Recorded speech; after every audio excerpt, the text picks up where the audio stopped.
Assalamu alaikum.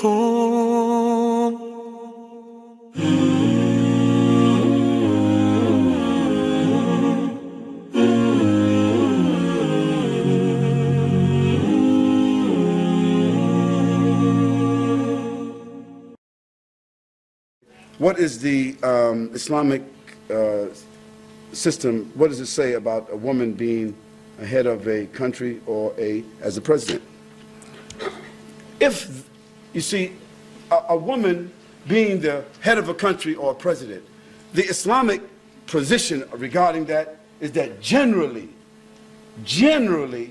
the role of men is to protect. Generally.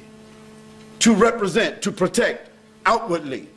Just like you have never in history heard of an army, a country going to war against another country and they sent a female regiment. It has never happened. And there's a reason for that. With all the liberation that's going on, America didn't send no female regiment.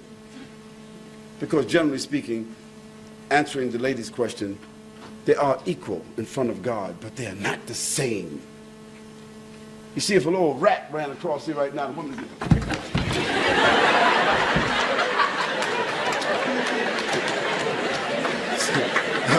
if it was a man, it's right or wrong. It's psychological. When a woman sees a rat or a mouse, she just a different response. A man, he wants to shoot it or kill it.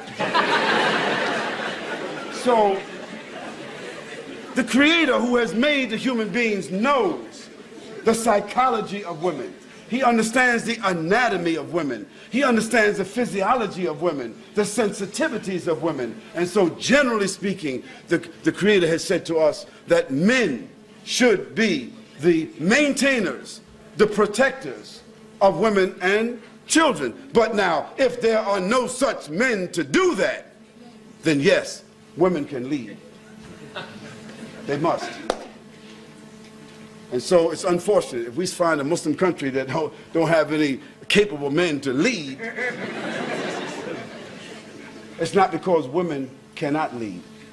It's just like, for instance, it's better for me to go out and earn for the family and for my wife. Not that she's relegated for the home, but if my wife got to go out and earn and I got to go out and earn, that means we're going to have latchkey kids. So what happened to the family? And what has happened to the family in the Western world?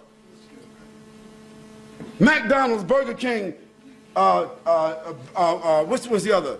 Pizza Hut and all those kind of places, they have destroyed the family. Because the family doesn't sit down anymore and have a meal together. They don't eat breakfast anymore.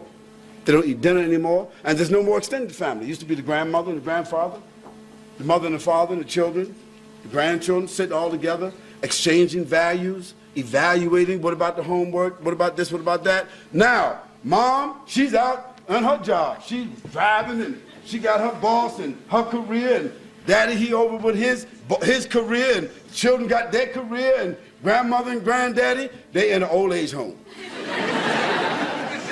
So the whole idea in Islam is that someone has to protect the sanctity of the home and the family. Now, we don't think that's an issue of just putting on an apron and being somewhere just in the kitchen cooking.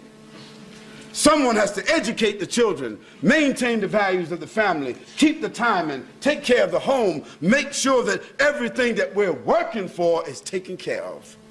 And the woman is able to do that. I'll tell you this here. I never really appreciated my mother until I became at least 40 years old. Then I understood my mother. And I never really understood birth and what a woman has to go to until I saw 4 of my children born through cesarean section. I was there. So I understood the issue of a mother to a certain extent. And so what Islam says is that the challenge of a woman, the responsibility of a woman, the realm of a woman is to educate the future leaders of the world. And all prophets had mothers. And so this is what we say. That women have their stations and men have their stations, but generally the station of men is outward. and the station of women is inwards, although that could be changed. أمة الإسلام بشرى إننا نلمح فجرا في شباب قد أشادوا صحوة للدين كبرى.